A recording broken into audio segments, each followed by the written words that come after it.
नमस्कार, संसद टीवी के इस विशेष कार्यक्रम में आपका स्वागत है। मैं हूं पवन कुमार शर्मा। हिंदी हिंदुस्तान की पहचान है, हिंदी भारत की शान है, हिंदी हमारी संस्कृति और संस्कारों की भाषा है। हिंदी ने स्वतंत्रता आंदोलन के दौरान जहां देशवासियों को जोड़ा, वहीं आज़ादी के बाद इसे राजभाषा का दर्जा दिया गया। इस खास पेशकश में हम आपको बताएंगे कि पुणे में आयोजित तृतीय अखिल भारतीय राजभाषा सम्मेलन के दौरान किन किन मुद्दों पर महामंथन हुआ। साथ ही हम आपको बताएंगे कि गृह मंत्रालय का राजभाषा विभाग हिंदी को समृद्ध करने के लिए क्या क्या कोशिशें कर रहा है।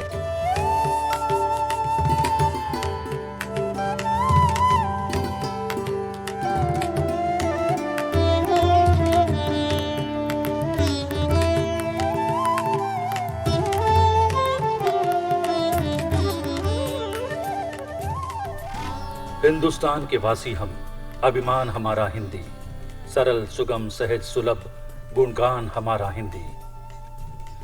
राष्ट्र राज्य और मातृभाषा समान हमारा हिंदी, हिंदुस्तान के वासी हम, अभिमान हमारा हिंदी। हिंदी दिवस समारोह 2023 एवं तृतीय अखिल भारतीय राजभाषा सम्मेलन का आयोजन पुणे के बालेवाड़ी में किया गया। बालेवाड़ी स्थित श्री शिव छत्रपति स्पोर्ट्स कॉम्प्लेक्स में आयोजित इस 2 दिवसीय सम्मेलन में हिंदी भाषा के विद्वान वक्ताओं, लेखकों, केंद्र सरकार के विभिन्न उपक्रमों, बैंकों के राजभाषा अधिकारियों समेत 7,000 से ज्यादा प्रतिनिधियों ने हिस्सा लिया। कार्यक्रम के उद्घाटन सत्र में राज्यसभा के उपसभापति हरिवंश, केंद्रीय गृह राज्य मंत्री अजय कुमार मिश्र, केंद्रीय स्वास्थ्य राज्य मंत्री डॉक्टर भारती प्रवीण पवार, MSME राज्य मंत्री भानु प्रताप वर्मा और लोकसभा सांसद भर्तृहरि मेहताब, रामचंद्र जांगड़ा, डॉक्टर सुजीत कुमार और लोकसभा सांसद श्रीरंग अप्पा बारणे समेत कई गणमान्य विभूतियां उपस्थित रहीं। किसी राष्ट्र के लोगों को एक दूसरे के निकट लाना है, चाहे तो सबके लिए समान भाषा से बढ़कर सशक्त अन्य कोई बल नहीं है। और भारत की मुख्य भाषा हिंदी है, किंतु हमें यह भी समझना होगा कि हमारे देश में अनेक भाषाओं एवं विविध संस्कृतियों का मेल है। हमारी पहचान है अनेकता में एकता, और इसीलिए हम अपनी क्षेत्रीय भाषा को भी कम नहीं समझे। किंतु यह बात भी सही है कि किसी भी राष्ट्रभाषा को अलग अलग राष्ट्रों को जोड़ने के लिए एक ऐसी भाषा का होना बहुत जरूरी है जो भारतीय भाषाओं के मध्य संपर्क सूत्र जोड़े, और यह गुण हमारी हिंदी भाषा में सर्वाधिक मौजूद है। आज के युग में देश और समाज के सर्वजनीय विकास के लिए हिंदी भाषा का विकास अत्यंत महत्वपूर्ण है। इस बात को संज्ञान में रखना अति आवश्यक है कि इस महान राष्ट्र का हिंदी भाषा के माध्यम से ही एकता एवं अखंडता के सूत्र में पिरोया जा सकता है। आज मुझे विश्वास है कि हम सब हिंदी का अधिक से अधिक प्रयोग करके हम भारत के भविष्य में एक नए की शुरुआत कर सकते हैं। संयुक्त राष्ट्र संघ में आज हिंदी के बुलेटिन होते हैं। हमने पिछले वर्ष का जो आंकड़ा निकाला है उसमें 1,000 से ज्यादा पोस्ट संयुक्त राष्ट्र संघ के द्वारा हिंदी में की गई है। आप कह सकते हैं प्रतिदिन लगभग 3 पोस्ट। अभी अमेरिका में ही हमारे एशियन सोसाइटी ये ज्ञापन दिया है कि प्राइमरी से हिंदी को स्वैच्छिक भाषा के रूप में जो विद्यार्थी हिंदी भाषा पढ़ना चाहें उनको पढ़ने के लिए कम से कम अमेरिका के 1,000 स्कूलों में हिंदी पढ़ाने की व्यवस्था की जाए। और उस सरकार ने ये तय किया है कि संभव रहेगा और सारी स्थितियां ठीक रही तो अगले सितंबर से अमेरिका के 1,000 स्कूलों में प्राथमिक शिक्षा में भी हिंदी को शामिल कर लिया जाएगा। ब्रिटिश गवर्नमेंट ने इसी सत्र से 1,500 विद्यालयों में हिंदी पढ़ाने की व्यवस्था की है। बदला जाए दृष्टिकोण तो इंसान बदल सकता है, दृष्टिकोण के परिवर्तन से जहान बदल सकता है। कुछ भी नहीं असंभव होता जब संकल्प किए जाते हैं और संकल्पों को जब साहस के सुदृढ़ चरण दिए जाते हैं। 2014 के बाद माननीय प्रधानमंत्री नरेंद्र मोदी जी का नेतृत्व जब से देश को मिला है, तब से हिंदी को विशेष स्थान केवल भारत में नहीं पूरी दुनिया के अंदर मिला है और आज दुनिया के बहुत बड़े हिस्से के अंदर लोग हिंदी बोलने में, हिंदी पढ़ने में, हिंदी सीखने में गर्व महसूस करते हैं। पुणे में आयोजित अखिल भारतीय राजभाषा सम्मेलन के दौरान अपने वीडियो संदेश के जरिए गृह एवं सहकारिता मंत्री अमित शाह ने कहा कि भारत सरकार हिंदी के प्रयोग को सूचना प्रौद्योगिकी के माध्यम से सहज और सुलभ बनाने के लिए लगातार प्रयास कर रही है। माननीय प्रधानमंत्री नरेंद्र मोदी जी के नेतृत्व में भारतीय भाषाओं को राष्ट्रीय से अंतर्राष्ट्रीय मंच तक उचित सम्मान मिला है।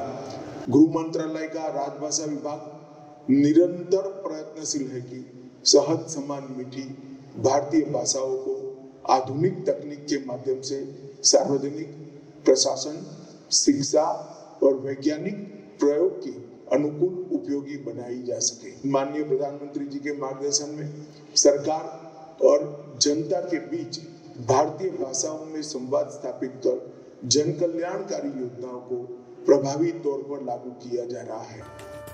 भारत सरकार के गृह मंत्रालय के अधीन राजभाषा विभाग का एक प्रमुख संवैधानिक दायित्व संघ के सभी केंद्रीय मंत्रालयों, विभागों, संस्थाओं, सार्वजनिक क्षेत्र के उपक्रमों, बैंकों आदि में हिंदी के प्रयोग को बढ़ावा देना है एवं ये सुनिश्चित करना है कि हिंदी सीखने के लिए पर्याप्त सुविधाएं उपलब्ध हों।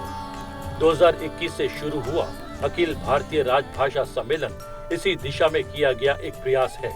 गृह मंत्रालय में सारा काम हिंदी में हो रहा है और अब तो अधिकतर मंत्रालयों में माननीय मंत्री हिंदी में ही कार्य करने को प्रोत्साहन देते हैं और भारत सरकार के सचिव भी अब हिंदी में कार्य करने में जोर दे रहे हैं।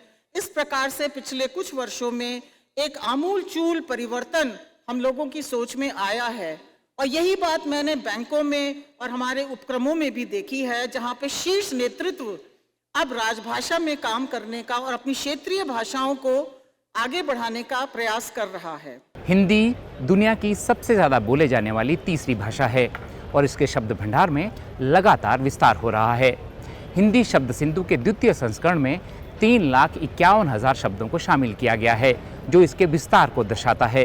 हिंदी की विशेषता इसका लचीलापन है, जो देशज और विदेशी सभी भाषाओं को खुद में समाहित कर आगे बढ़ती है। डिजिटल माध्यम में हिंदी के प्रयोग को आसान बनाने के लिए राजभाषा विभाग की तरफ से हिंदी शब्द सिंधु वृद्ध शब्दकोश विकसित किया गया है। ये देश की अन्य भाषाओं से हिंदी को समृद्ध करने का प्रयास है। पुणे में अखिल भारतीय राजभाषा सम्मेलन के दौरान हिंदी शब्द सिंधु के द्वितीय संस्करण का लोकार्पण किया गया। द्वितीय संस्करण में 14 भाषाओं के 3,51,000 शब्दों को शामिल किया गया है।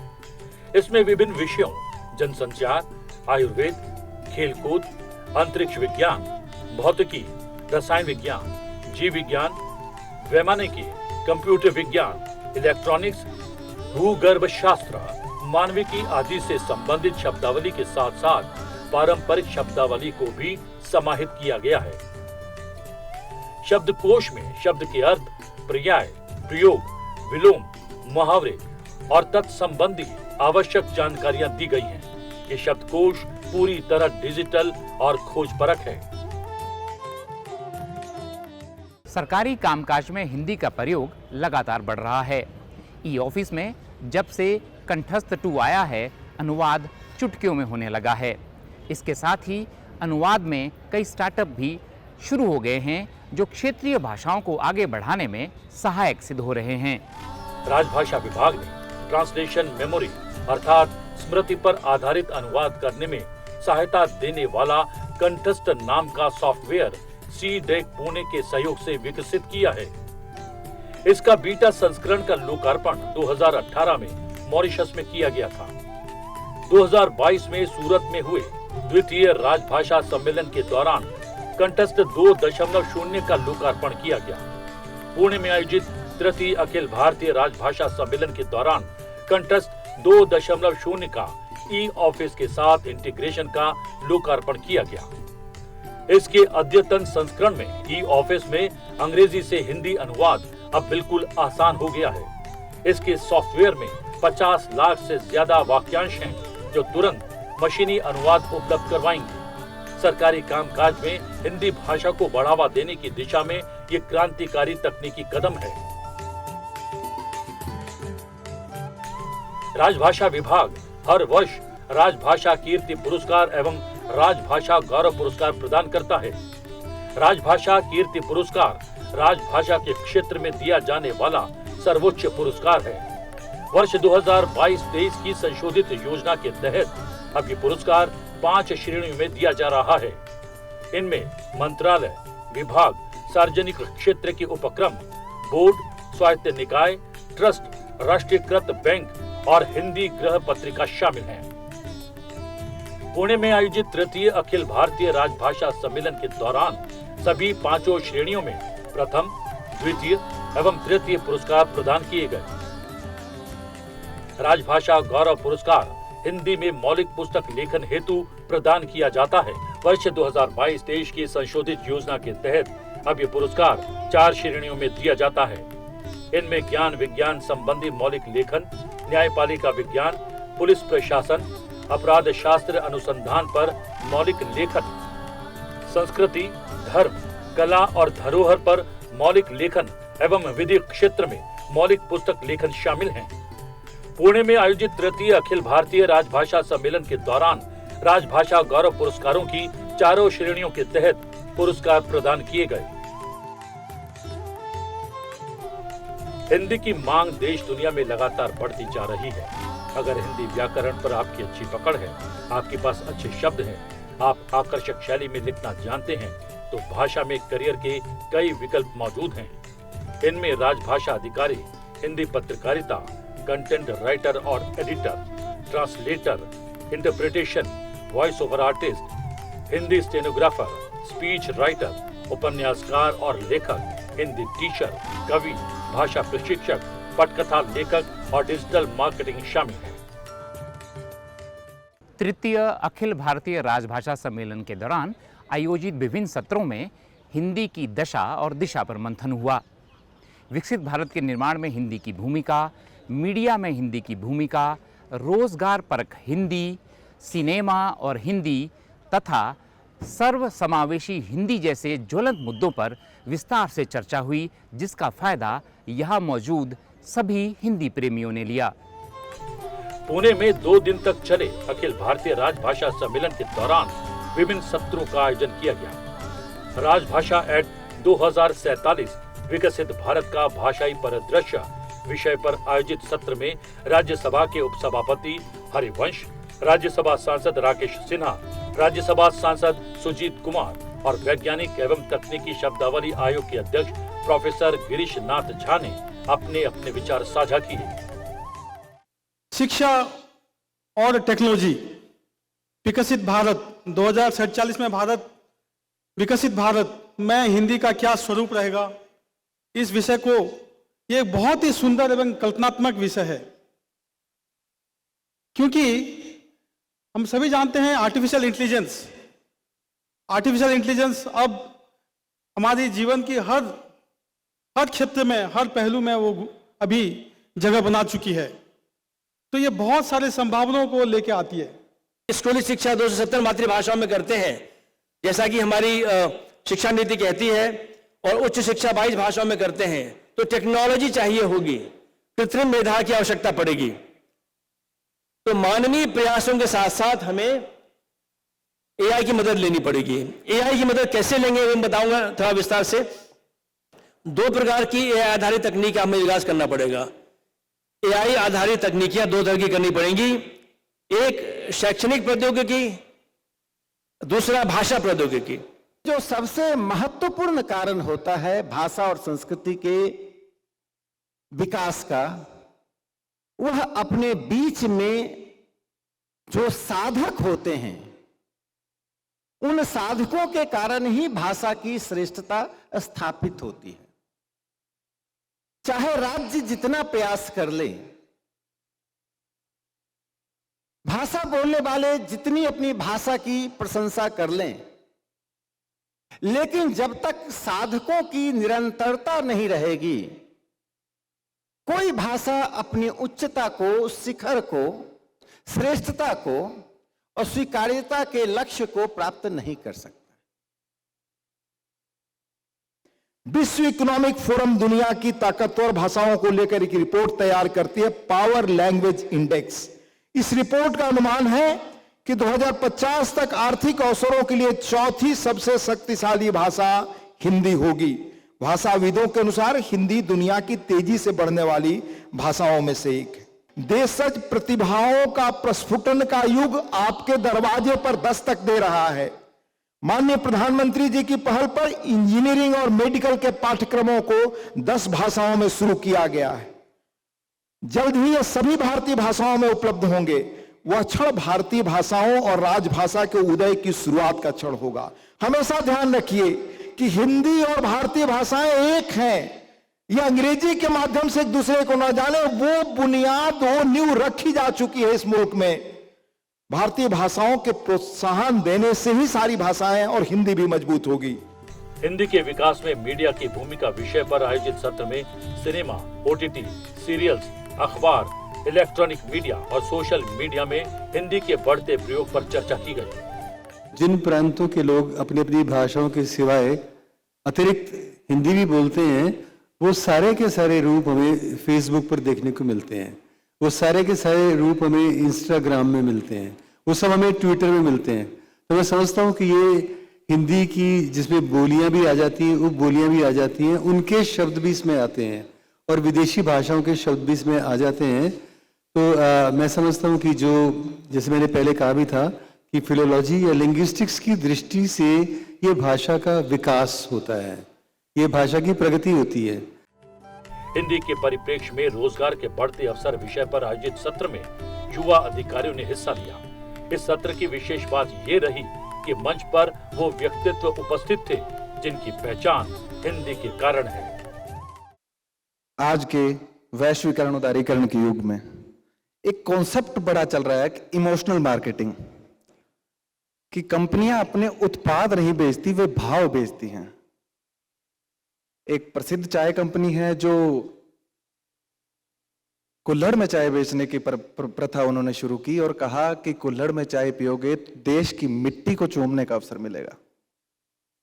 कितना सुंदर वाक्यांश किसी ने बनाया है। ये किसने बनाया होगा? किसी सृजनात्मक लेखक ने। और वो सृजनात्मक लेखक कौन होगा? जो हिंदी का ज्ञाता होगा।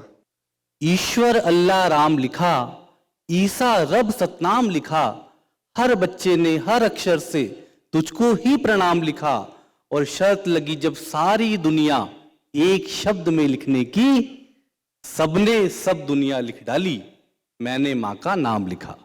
जिनका अपनी मां से ही संवाद नहीं है, जिनका अपनी मां से ही संवाद नहीं है, वे क्या अपनाएंगे अपनी मां की भाषा? हस्ताक्षर भी हम करते हैं यदि विदेशी भाषा में, तो फिर हम आजाद हुए हैं जाने किस परिभाषा में। हिंदी भारतीय भाषाओं की विरोधी नहीं बल्कि पूरक है। भारतीय भाषाओं से हिंदी भी सशक्त हुई है। इसी विषय पर आयोजित सत्र में विषय के विद्वानों ने कई तथ्य सामने रखे। भारत कभी एक भाषा भाषी देश नहीं था। संपूर्ण भारत में 9 राज्य छोड़ के बाकी सभी राज्य बहुभाषा भाषी हैं। जब तक ये 9 राज्य बहुभाषी नहीं बनेंगे, तब तक बाकी राज्यों में हिंदी का इतना सरलता से स्वीकार्यता नहीं होगा।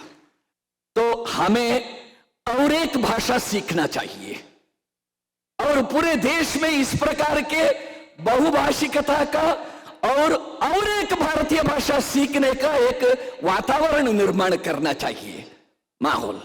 एक बार यह बनता है ना, तब पूरा देश राजभाषा को आलिंगन करेगा। नगर राजभाषा कार्यान्वयन समिति यानी नाराकास का उद्देश्य केंद्रीय सरकार के कार्यालयों, उपक्रमों और बैंकों आदि में राजभाषा नीति के कार्यान्वयन की समीक्षा करना, इसे बढ़ावा देना और इसके मार्ग में आ रही कठिनाइयों को दूर करना है। पुणे में आयोजित राजभाषा सम्मेलन के दौरान इसी विषय पर आयोजित सत्र में केरल के राज्यपाल आरिफ मोहम्मद खान, और केंद्रीय गृह राज्य मंत्री अजय कुमार मिश्र मौजूद रहे। हिंदी के सशक्तिकरण में योग देने वाली इन सभी नगर राजभाषा कार्यान्वयन समितियों को मैं नमन करता हूं और उनको साधुवाद देता हूं। मुझे विश्वास है कि इन समितियों के कार्यकर्ता अपने अपने क्षेत्रों में, अपने नगरों में वहां रहने वालों को प्रेरित करने में सफल होंगे कि अपनी मातृभाषा के साथ साथ हिंदी का अधिक से अधिक प्रयोग कर उनके संरक्षण व संवर्धन में सभी लोग अपना योगदान दें। ये निर्विवाद सत्य है कि हिंदी भाषा में भारत की संस्कृति, सभ्यता और संस्कारों की आत्मा की अभिव्यक्ति होती। आज भारत दुनिया के पटल पर एक विकसित तथा सशक्त देश बनकर उभरा है। उसके लिए जिस आत्मविश्वास की आवश्यकता थी और आगे का रास्ता तय करने के लिए जिस आत्मविश्वास की आवश्यकता बनी रहेगी, उसको पैदा करने में हिंदी का योगदान बहुत महत्वपूर्ण है। हिंदी और भारतीय भाषाओं को लेकर के एक इंफ्रास्ट्रक्चर बनना चाहिए। उसके लिए हम 3 तरह से काम कर रहे हैं। जहां हम विदेशों में हिंदी आगे बढ़े, हमारा विश्व हिंदी सचिवालय है, वहीं ऐसे सम्मेलनों के साथ साथ क्षेत्रीय सम्मेलन, संसदीय राजभाषा समिति के द्वारा लगातार निरीक्षण, राष्ट्रपति को अपनी रिपोर्ट देना, राष्ट्रपति के जो निर्देश आते हैं, राजभाषा का जो हमारा सर्वे होता है, उन सब को लेकर के नियम और कानून बनाना, इन सारी चीजों को हम लोग लगातार कर रहे हैं। हम सब भारतवासी हैं, करते हैं अपनी मातृभाषा से प्यार। उत्तर हो या दक्षिण, चाहे हो फिर पूर्व पश्चिम, सारे लोग हो जाओ तैयार। पूर्ण रूप से अपनाए हिंदी को, आओ हिंदी से करें हम प्यार। बनाए हिंदी को आम जन की भाषा, पढ़ाए हिंदी, लिखाए हिंदी। हर कार्यालय में बनाए अनिवार्य हिंदी। बने विश्व विधाता फिर अपनी प्यारी हिंदी। मेरे सपनों की एक हिंदी है, मेरे ख्वाबों की एक हिंदी है, कब आएगी तू? वो ख्वाबों की हिंदी क्या चाहती है हमसे? क्योंकि ये ख्वाबों की हिंदी ही वही है जो यूनिवर्सल हिंदी, यूनिवर्सल भाषा बनने की क्षमता रखती है। और यूनिवर्सल सिर्फ इंसान ही नहीं हो सकते, हम तो एक ही स्पीशीज है पूरे ग्लोब में। हमारे अलावा भी जीव जंतु, पेड़ पौधे, पानी, नदियां, पहाड़, मरुभूमि, कितनी चीजें हैं प्राकृतिक तरीके से। तो जो भाषा प्रकृति की भाषा होगी वही यूनिवर्सल भाषा होने की सक्षमता रखेगी अपने अंदर। हिंदी किसके लिए है? जगत के लिए है, नेचर के लिए है, यूनिवर्सल के लिए है, ग्लोबल वैल्यूज के लिए है। उन सब को भी नजरअंदाज नहीं कर सकते। सर्वसुलभ, सर्वसमावेशी एवं सर्वव्यापी भाषा हिंदी विषय पर आयोजित सत्र में मशहूर गीतकार समीर अंजान और फिल्म निर्माता एवं निर्देशक चंद्र प्रकाश द्विवेदी शामिल हुए। जब अभिव्यक्ति की बात आती है तो भाषा बाधा नहीं होनी चाहिए, शब्द बाधा नहीं होनी चाहिए। और इसलिए जो गोस्वामी जी के आलोचक हैं, जो उनके बारे में लिखते हैं, वो ये लिखते हैं कि बाबा ने कभी व्याकरण की भी चिंता नहीं की, उन्होंने भावना की चिंता की और अपनी भावना के अनुरूप उन्होंने शब्दों को पीटा, ठोका और जैसा वो चाहते थे वैसा चलाया। तो साथियों, मैं ये इसलिए याद दिला रहा हूं कि जरूरत पड़े तो नए शब्दों को गढ़ने में संकोच नहीं होना चाहिए।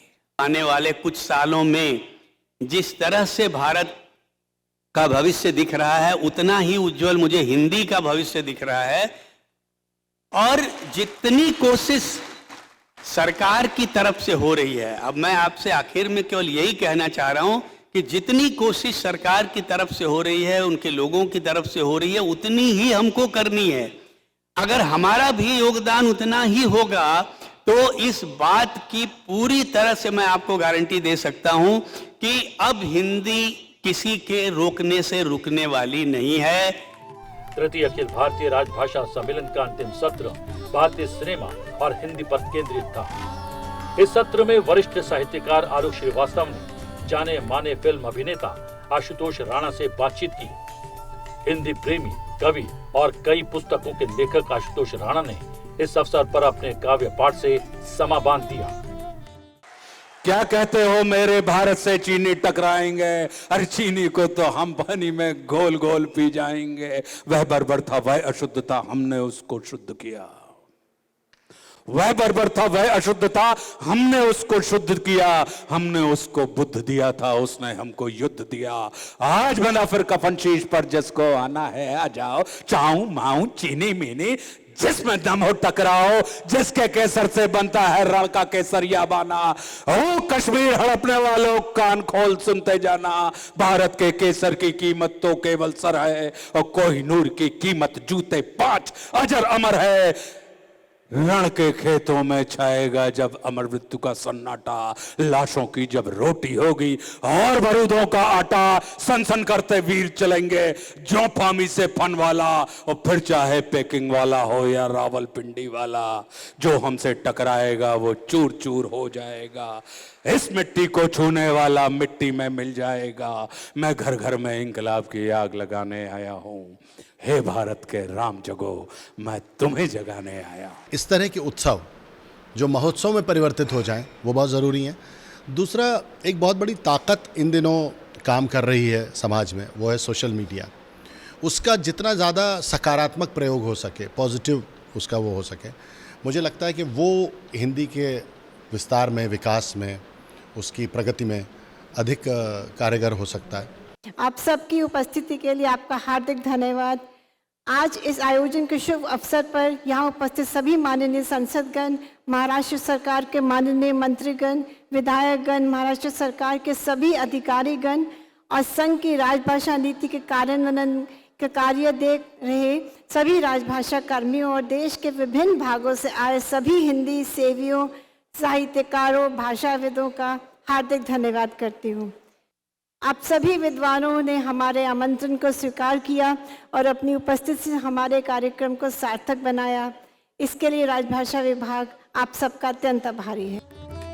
पुणे के बालेवाड़ी में तृतीय अखिल भारतीय राजभाषा सम्मेलन के दौरान पुस्तकों की प्रदर्शनी भी लगाई गई, जिसमें कई नामचीन प्रकाशकों ने हिस्सा लिया। राजभाषा सम्मेलन में देश भर से पहुंचे हिंदी प्रेमियों ने इन बुक स्टॉल्स में जमकर किताबों की खरीदारी भी की। इस प्रदर्शनी में गृह मंत्रालय से संबद्ध विभिन्न संस्थाओं, सुरक्षा एजेंसियों और बैंकों ने भी हिंदी के प्रचार प्रसार के लिए उनके द्वारा किए जा रहे प्रयासों को दर्शाया। पहले काशी, फिर सूरत और अब पुणे में आयोजित तृतीय राजभाषा सम्मेलन के जरिए केंद्र सरकार की कोशिश है कि हिंदी को सर्वसुलभ बनाया जाए। देश के आम नागरिकों को उनकी भाषा में शिक्षा और न्याय मिल पाए। विकसित भारत के निर्माण में भी हिंदी की महती भूमिका है। फिलहाल इस खास पेशकश में मेरे साथ इतना ही। आप इस कार्यक्रम को संसद टीवी के YouTube चैनल पर भी देख सकते हैं। नमस्कार।